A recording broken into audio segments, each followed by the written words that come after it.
My name is Hung. For 5 years, I worked as a security guard for Guardian Force, one of the city's most respected private security firms.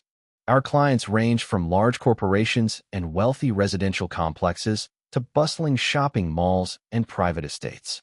We wore crisp uniforms, carried walkie-talkies, and presented an image of unwavering vigilance and professionalism. People trusted us to be their eyes and ears to protect their property, their businesses, and their loved ones. I took pride in my work. I believed I was a shield against the unseen dangers. But behind the facade of authority and the reassuring presence, Guardian Force, like many others in the industry, harbored a hidden world of pervasive negligence, systemic corruption, and dangerous compromises. It was a place where security was often just a performance, and the very people hired to protect could become the greatest threat. Looking back, I wasn't just patrolling and reporting. I was an unwitting participant in a systematic breakdown of trust, witnessing horrors that left clients utterly vulnerable. My initial training focused on patrol routes, incident reporting, and emergency protocols. But the first red flag was the staffing model. Guardian Force consistently understaffed contracts. A site that clearly needed 3 guards would only be assigned 2, or sometimes just 1 for an entire night shift. This wasn't about efficiency. It was about maximizing profit by minimizing labor costs. Hung, my shift supervisor, a cynical veteran named Mr. Tone, would often grumble, "You've got 2 eyes and 2 feet. That's all the company cares about. Just make sure nothing obvious happens on your watch." This understaffing meant guards were perpetually exhausted, often working double shifts or covering vast areas alone. The result? Guards sleeping on duty. It was an open secret. You'd find them dozing in the security room, slumped in their chairs at the main gate, or even in the patrol car parked in a dark corner. They were supposed to be vigilant, but exhaustion often led to deep slumber. The security they provided was a mere illusion, a uniform occupying a space, while the property remained completely exposed. Then came the issue of bribes and blind eyes. This was perhaps the most insidious practice. In many locations, especially construction sites or warehouses, petty theft was common. Workers would try to sneak out materials, or unauthorized vehicles would try to gain entry. Some guards, struggling with low wages, would simply accept small cash payments or gifts in exchange for looking the other way. I remember seeing guards accepting envelopes from construction workers who were clearly trying to smuggle out building materials. The incident would never be reported, or it would be documented as minor missing items. This wasn't just a few bad apples. It became an unwritten rule. "A little something for your troubles" was the common phrase, and it opened the door to much larger, more dangerous compromises. This passive corruption meant valuable assets were constantly being siphoned off, right under the noses of the very people paid to guard them. The most disturbing aspect was the fabricated incident reports and manipulated surveillance. If something did happen on a shift, a break-in, vandalism, or an unauthorized entry, the priority was often to cover it up, not to investigate. Guards would be instructed to downplay the severity, alter details, or even delete camera footage to protect the company's reputation and avoid trouble for the client. The truth was secondary to maintaining the facade of infallible security. The chilling realization dawned on me. We weren't guarding.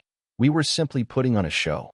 The crisp uniforms, the patrolling cars, the surveillance cameras, they were all part of an elaborate charade.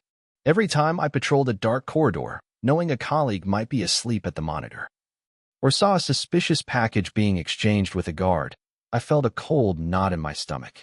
The broken shield wasn't just about negligence. It was about a systematic betrayal of trust, leaving people and their assets utterly vulnerable to the very threats they paid us to prevent. The casual acceptance of negligence and petty corruption at Guardian Force was bad enough, but as I spent more time there, I stumbled upon a much darker, more insidious side of the security industry. The broken shield wasn't just ineffective. It was sometimes actively complicit in the very threats it was supposed to guard against. I began to notice patterns, particularly in high-value locations like warehouses storing electronics or expensive construction materials.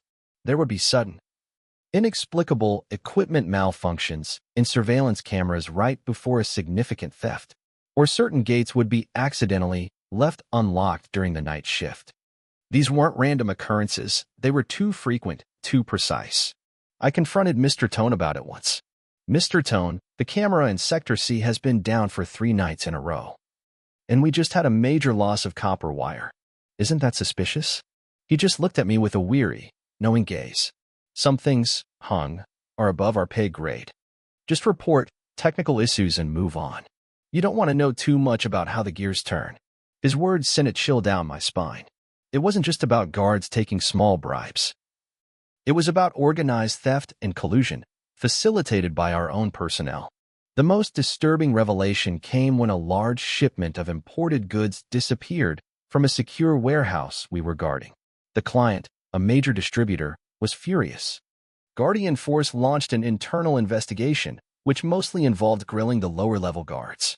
But I noticed that Mr. Tone and a couple of other senior guards were remarkably calm, almost aloof. Days later, a large sum of cash mysteriously appeared in Mr. Tone's locker, which he tried to hide. It became clear some of our own guards were working directly with criminal elements. They weren't just looking the other way, they were orchestrating the crimes, providing inside information, or even actively participating in the theft.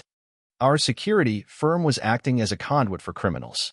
Then there was the issue of unvetted personnel and fabricated backgrounds. Guardian Force was always short-staffed, so they hired quickly.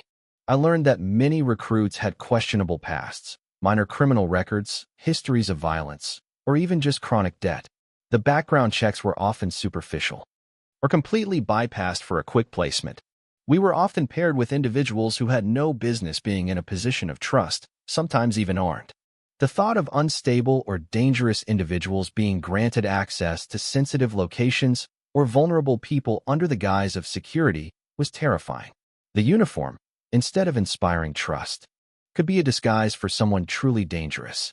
The pressure to remain silent, to ignore the glaring red flags, became immense. My colleagues, aware of the deeper corruption, lived in a state of cynical resignation. It's just how the game works, hung, they'd say. Mind your own business, earn your pay, and don't rock the boat. The fear of retaliation, of being labeled a troublemaker, or worse, kept everyone compliant. My sleep became restless, haunted by the images of unlocked doors, deleted camera footage, and the cold, calculating eyes of those who profited from betrayal. I saw the faces of the clients, blissfully unaware, trusting us with their most valuable assets, their very safety. The broken shield was no longer just a metaphor. It was a horrifying reality, a betrayal from within, leaving everyone exposed. I knew I couldn't continue to be part of this. The price of my silence was becoming too high, threatening to consume not just my career, but my very soul. The weight of my silent complicity was crushing me. Every shift felt like a betrayal, every uniform a disguise. I saw the clients, blissfully unaware, putting their faith in a shield that was not just broken, but actively working against them. The images of stolen goods, deleted footage, and Mr. Tone's knowing smirk burned into my mind. I knew I couldn't be a part of this toxic charade any longer. The price of my silence was becoming too high. It was costing me my integrity, my sleep, and my peace of mind. The final straw came when a new recruit, a young man fresh out of the military, approached me.